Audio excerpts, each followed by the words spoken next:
Hello everyone, this is Norris once again, your immigration consultant. I would like to discuss this time about flagpoling. Flagpoling is the language that is used when a foreign national who is already in Canada leaves Canada and returns to Canada without crossing the US. The reason they may do this is to obtain new temporary residence status such as a renewed study or work permit or to complete the permanent residence process. Of course, before you go there, you should have all the documentation to show to the CBSA officers. Temporary resident visa holders usually apply online or by paper but through this process. It can take weeks or months to obtain an answer, even years actually. Often clients don't have this amount of time, and if they go to a border, they may be processed immediately. And that's what they call flag pooling. The term flag pooling exists because foreign nationals who are already in Canada must simply go to a border and travel around the flagpole before presenting themselves at the border. Why do you want to go flagpoling? Flagpoling is well known as a time-saving alternative to applying to Immigration, Refugee, and Citizenship Canada. Where processing times can run into weeks and months, by flagpoling, candidates present themselves at the Canadian port of entry and are processed often in less than 30 minutes. There is a particular benefit to this when a foreign national is attempting to obtain a work permit because of the processing times online during the COVID-19 are lengthy and many are needed to work in essential services. So who can do the flagpoling? Flagpoling is most often used by study and work permit holders looking to renew their permits. However, there are multiple public policies now that have opened this option up to the other programs.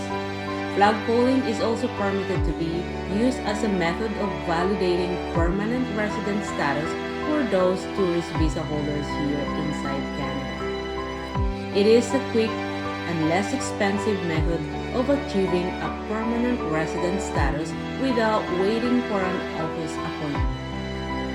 The following foreign nationals are permitted to flagpole: residents of visa-exempt countries with an LMIA-exempt job, residents of visa-exempt countries in possession of a positive LMIA or a job offer, residents of the U.S., St. Pierre and Miquelon and Greenland, residents of visa-required countries already in possession of a study or work permit, flagpoling for the purposes of renewal.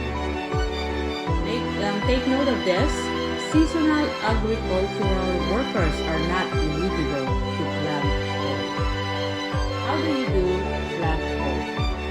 When you arrive at the U.S. border control, you should inform the customs agent that you intend to flagpole.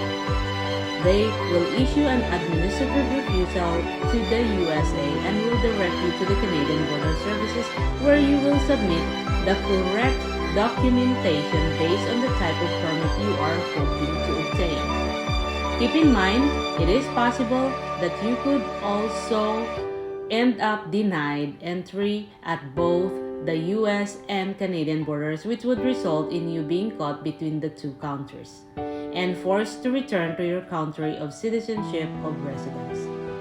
What documents are required? We recommend you present a complete study or work permit package as per the document checklist for the specific application you are seeking to obtain. Flagpoling is a great tool when you use under the right circumstances. We believe you should be well prepared with the correct documentation for the process, but the benefits are considerable. You need to bring water with you and also some crackers inside your bag, because it will gonna take time. It can even take the whole half day. So be prepared for those things. Flagpoling was a very good and fastest way for some of my clients that I have recommended to go. And congratulations for all my clients who obtained their permanent residence condition under the in-home caregiver program, and also for other clients that I have who had a tourist visa here inside Canada, and they went there for flagpoling and they got their permanent residence or work permit. So, and also this is very, very important. Flagpoling needs you to have the maintained status of you as a temporary resident permit in Canada. They will never entertain you or they will deny the flagpoling with you if you don't have a status here in Canada. So it's very, very important for you to have the maintained status or the extended tourist visa extension, or AOR, the acknowledgement of application for the extension for tourist visa with you. So if you don't have the permit yet, you can show them the receipt and the AOR to the CBSA officers in the Canadian flagpoling.